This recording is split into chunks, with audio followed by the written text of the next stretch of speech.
Kembali di Prime Time News, pemirsa, gelar baru telah diberikan kepada putri pertama Sultan Hamengkubuwono ke-10. Penggantian gelar ini sekaligus menjadikan GKR Pembayun menjadi putri mahkota yang kini memiliki peluang untuk melanjutkan kepemimpinan keraton.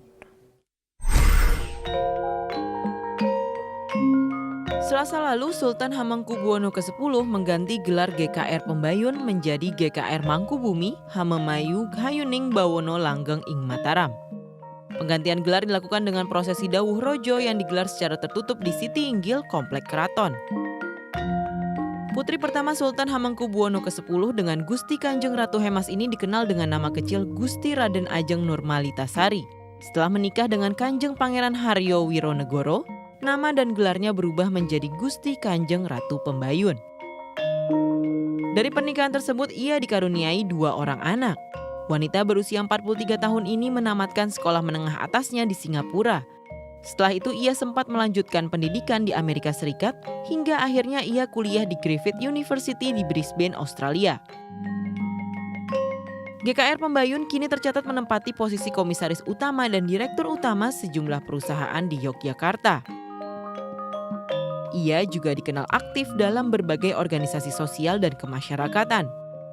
Saat ini, ia tercatat sebagai Ketua Dewan Pembina Yayasan Konservasi Alam Yogyakarta dan Pusat Penyelamatan Satwa Yogyakarta. Ia juga pernah menjabat sebagai Ketua Umum Karang Taruna Yogyakarta. Di organisasi tersebut, ia mengarahkan pemuda untuk membina kepemimpinan dan meningkatkan sumber penghidupan. GKR Pembayun juga aktif di organisasi Sutra Alam dan kelompok usaha serta pedagang pasar.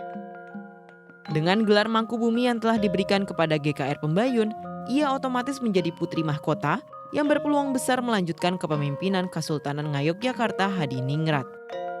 Tim Liputan Metro TV. Gusti Kanjeng Ratu Pembayun, Putri Sultan Hamengkubuwono ke-10 yang pertama menyatakan masalah regenerasi di Keraton Yogyakarta adalah hak prerogatif Sultan. Berikut kutipan wawancara GKR Pembayun dalam program Sudut Pandang.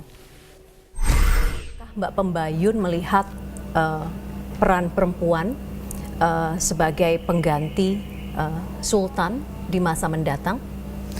Itu tergantung dari Bapak sendiri, karena memang generasi ke depan adalah itu menjadi hak prerogatif, hak istimewa dari Sultan gitu. Di Undang-Undang Keistimewaan Nomor 13 tahun 2012 itu juga sudah diatur seperti Kalau harapan Mbak Pembayun pribadi sendiri sebagai putri tertua Sultan? Harapan kita adalah memang karena saya juga adik-adik saya perempuan semua, tapi bagaimana kita juga bisa terus melestarikan, memanage keraton, karena itu adalah tanggung jawab yang harus kita lakukan, ya itu tidak ada pilihan. Berarti Mbak Pembayun sudah siap untuk misalnya Sultan memutuskan untuk menjadi pengganti? Nanti lihat ke depan. Ya pemirsa, saya masih dengan narasumber saya, Wasistor Harjojati, peneliti LIPI. Kita masih membicarakan tentang apa sih yang sekarang, Mas Wasis, kalau dilihat apa yang sekarang terjadi di dalam Keraton Yogyakarta sebenarnya? Yang terjadi sekarang di Keraton Yogyakarta sebenarnya adalah langkah Sultan yang dinilai sangat progresif sebenarnya dalam mencoba merubah paugeran yang sudah berusia ratusan tahun. Sebenarnya ini juga nyambung dari tadi, implikasi dari perjanjian mengubah itu adalah juga ngefeknya ke Keraton Surakarta, Mangkunegaran, dan Pakualaman. Sehingga kalaupun nanti diubah, bisa jadi akan tidak hanya meributkan satu keraton, tapi 3 keraton lain sebagai pewaris Mataram juga akan terkena dampaknya, Mbak, sebenarnya. Karena itu mereka bisa mengklaim sebagai pewaris dari Kerajaan Mataram Islam. Tapi kalau misalnya dilihat, apakah benar memang persiapan suksesi itu sedang berlangsung sekarang?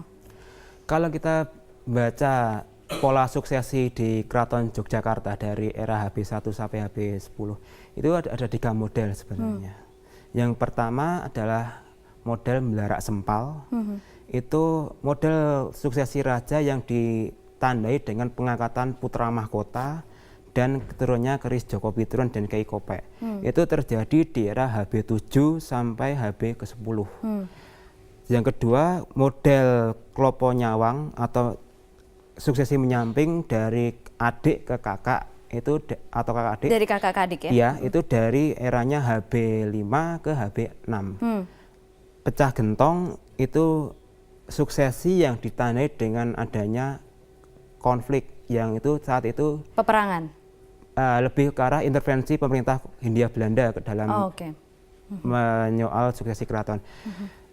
Dari HB kedua ke HB3 karena dulu Belanda tidak kurang menyukai kepemimpinan Sultan Hamengkubuwono II atau yang lazim dikenal Sultan Sepuh karena dianggap tidak seirama dengan. Jadi kalau misalnya melihat proses yang sekarang terjadi, sudah ada dari Sabdo Tomonya sudah menyampaikan ada penyempurnaan keris, dua keris itu Kiai Kanjeng Kiai Ageng Kope dan Kanjeng Kiai Ageng Joko Piturun, berarti ini proses yang pertama ya?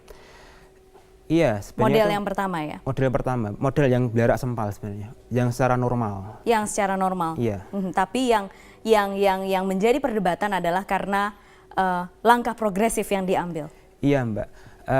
Sebenarnya kalau saya bisa membaca karakter Sultan Hamengkubuwono ke-10 ini, dia secara garis besar mencoba ingin meniru apa yang dilakukan oleh ayahnya Hamengkubuwono IX. Ketika Hamengkubuwono IX dia menelurkan tahta untuk rakyat, di mana satu langkah progresifnya adalah menggabungkan Yogyakarta ke arah NKRI. Itu yang kemudian menginspirasi Hamengkubuwono X berusaha mendemokratiskan kerajaan menjadi milik publik sebenarnya. Oleh karena itulah kemudian dia mencoba suksesi raja itu. Kalau bisa perempuan juga menjadi raja sebenarnya. Bisa diberikan kesempatan, begitu ya. Jadi dan dari cara-cara yang ada, kita masih tunggu soal sabda rajanya. Tapi mengapa ini kemudian penting untuk disimak, Mas Wasis, menurut Anda? Karena ini penting karena itu ngefeknya sangat luar biasa, Mbak. Sabdo Rojo itu mengandung makna Sabdo Pandito Ratu. Apa yang menjadi perintah raja itulah yang menjadi panutan rakyat. Dan momen yang sekarang jadi Keraton Yogyakarta adalah persiapan manakala ketika Hamengkubuwono X itu menyiapkan penggantinya.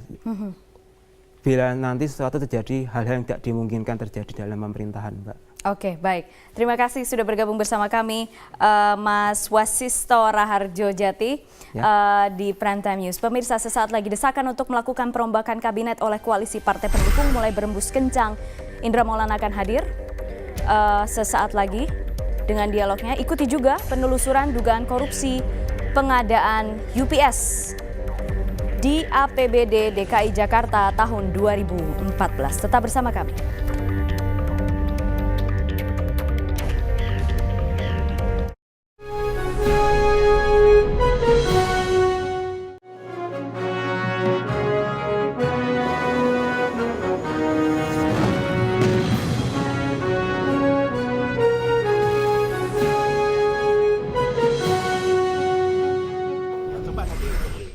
Pemirsa, Sri Sultan Hamengkubuwono X sudah mengeluarkan Sabda Raja. Sabda atau titah raja ini merupakan yang pertama kalinya selama 27 tahun terakhir sejak Sri Sultan Hamengkubuwono X dinobatkan pada 7 Maret 1989.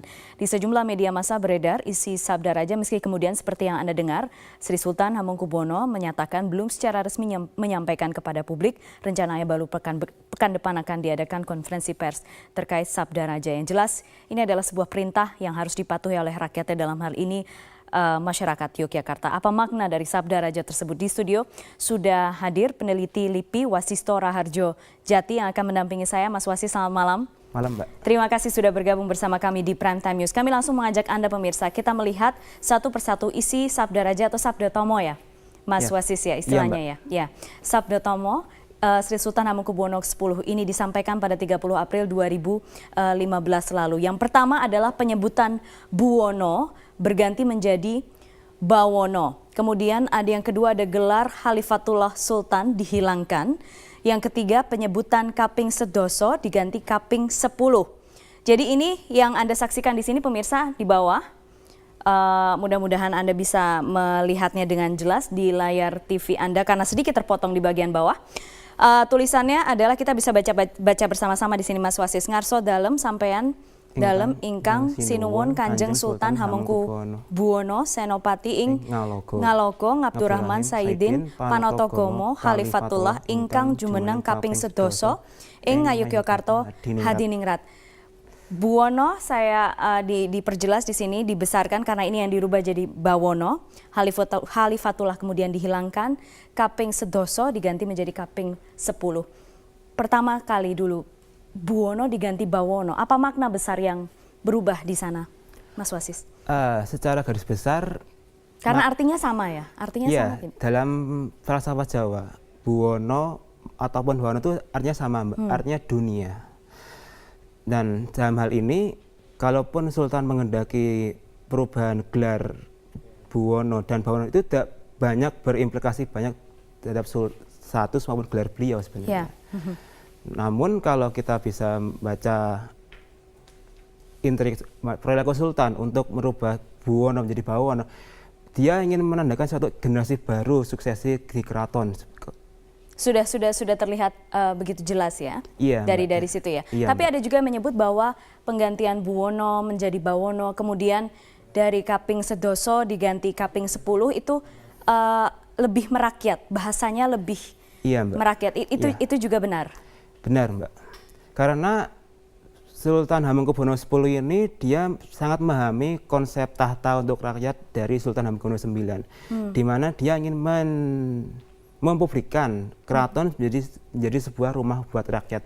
Oleh karena itulah kemudian dia dalam Sabda Tomo ini atau Sabda Rojo ini ingin lebih merakyatkan istilah sedoso menjadi 10, karena sedoso itu adalah dari bahasa Kromo dan bahasa 10 halus ya. Ya, itu lebih ke arah populisme sebenarnya. Lebih populis. Ya. Baik, begitu juga dengan Bawono. Iya, tapi kemudian yang menjadi perdebatan juga banyak adalah menghilangkan gelar Khalifatullah. Artinya sendiri itu adalah apa, Mas Wasis? Gelar Khalifatullah adalah pemimpin agama. Sultan di Yogyakarta itu sebenarnya tidak hanya megang Khalifatullah saja. Dia juga sebagai Abdurrahim Sayyidin Panatagomo, dia juga menata agama. Salah satu konsepnya adalah dia mengepalai juga Masjid Besar Kauman. Sebagai kepala agama, dia juga bisa menjaga moral, etika, dan prinsip Islam dalam pemerintahannya sebenarnya, Mbak. Dalam hal ini menjadi imam? Iya, jadi imam besar dari sebuah masyarakat sebenarnya. Dan itu yang kemudian saat ini masih sedang bergejolak di dalam Keraton Yogyakarta Hadiningrat sendiri. Kita berikutnya ada poin selanjutnya, poin 4 dan poin 5. Kita simak. Ya, kita lihat bersama. Poin 4 dan poin 5 adalah mengubah perjanjian pendiri Mataram Ki Ageng Giring dengan Ki Ageng Pamanahan atau Pamenahan, sama saja. Jadi memang kalau misalnya soal perjanjiannya itu ada ceritanya ternyata, yakni Wahyu Gaga Emprit, dan di sana sudah ada tulisan bahwa keturunan Ki Ageng Giring akan menjadi Raja Tanah Jawa. Tapi sedikit dijelaskan dulu. Jadi perjanjian seperti apa yang sebenarnya kemudian diubah? Kalau kita bicara secara lebih makro, perjanjian itu sebenarnya bermula dari ketika Ki Ageng Pamanahan, Ki Ageng Penjawi, dan Ki Ageng Giring membantu Sultan Hadiwijaya Dipajang memberantas pemberontakan Arya Penangsang di Demak.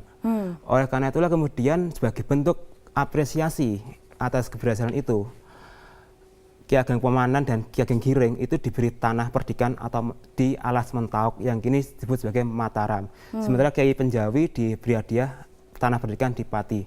Nah, perjanjian itu sebenarnya lebih menyoroti terbentuknya kadipaten di bawah Pajang. Nah, namun ketika Danang Sutawijaya yang atau sekarang disebut dalam sejarah Penambahan seperti itu kemudian melakukan suatu pemberontakan pada Hadiwijaya sebenarnya. Nah, dari situ kemudian terbentuklah Mataram Islam.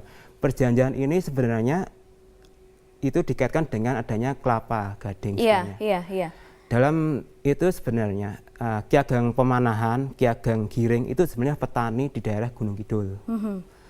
Oleh Sunan Kalijogo itu kemudian mereka disuruh mencari kelapa gading di daerah Sodo. yang kelak itu disebut juga sebagai Wahyu Cakroningrat. Ya. Pada suatu ketika Ki Ageng Pemanahan itu pulang dari ladang, kemudian haus sekali Iya, minum iya. kelap Degan. degan itu. Iya. Itu yang menimbulkan Ki Ageng Giring kecewa karena apa yang ingin dia capai, apa Itu yang dia mestinya kehendaki, diminum oleh- iya, semestinya itu jadi hak dari Iya, Ki Ageng iya. Giring. Kemudian timbullah perjanjian, Iya, perjanjian bahwa antara Ki Ageng Giring dan Ki Ageng Pemanahan bahwa sepakat keturunan ketujuh Ki Ageng Giring akan menjadi Raja Tanah Jawa. Jadi sebenarnya apakah 4 dan 5 ini berkaitan? Kalau misalnya dari kisahnya yang tadi Mas Wasis sampaikan. Sebenarnya- Antara penyempurnaan keris Kanjeng Ki Ageng Kopet dengan mengubah perjanjian itu. Berkaitan Mbak sebenarnya Mbak. Berkaitan. Jadi Berkaitan. apa perubahan yang terjadi saat ini? Yang pertama adalah Yang terlihat dari ini ya. iya. Yang pertama kita perlu melihat dari sosok keris ini sebenarnya. Namanya Joko Piturun. Artinya Joko itu sudah menyimbolkan laki-laki. Artinya dalam secara simbolis atau secara halus Sultan itu ingin menegaskan kalau bisa ada keturunan perempuan yang menjadi raja. Nah, namun itu menabrak paugeran yang sudah terbentuk dari zaman Ki Ageng Pemanahan dan Ki Ageng Giring. Ki Ageng Pemanahan keturunannya dari Panembahan Senopati, kemudian Iya. sampai Amangkurat II itu laki-laki. Iya. Giring dari Amangkurat III sampai yang sekarang ini adalah laki-laki semua. Iya. Nah, Iya. Oke. sebenarnya penyempurnaan itu lebih arah adanya peluang perempuan menjadi raja sebenarnya. Oke, baik. Secara Jadi halus. secara halus ya. Tapi sekarang kita simak dulu. Jadi memang ini pertama kalinya dikeluarkan Sri Sultan Hamengkubuwono X setelah 27 tahun bertahta. Kita lihat ini adalah beberapa foto Sultan atau Raja Ngayogyakarta Hadiningrat dari sejak yang pertama hingga yang ke-10. Jadi kalau misalnya menyambung dari yang tadi disampaikan Mas Wasis di sini, semuanya adalah laki-laki dan apa yang disampaikan Sri Sultan Hamengkubuwono X itu dinilai sebagian pihak mendobrak tradisi, begitu ya Mas Wasis ya? Iya Mbak. Oke, baik. Kita sekarang jeda dulu pemirsa, tetap bersama kami di Prime Time News.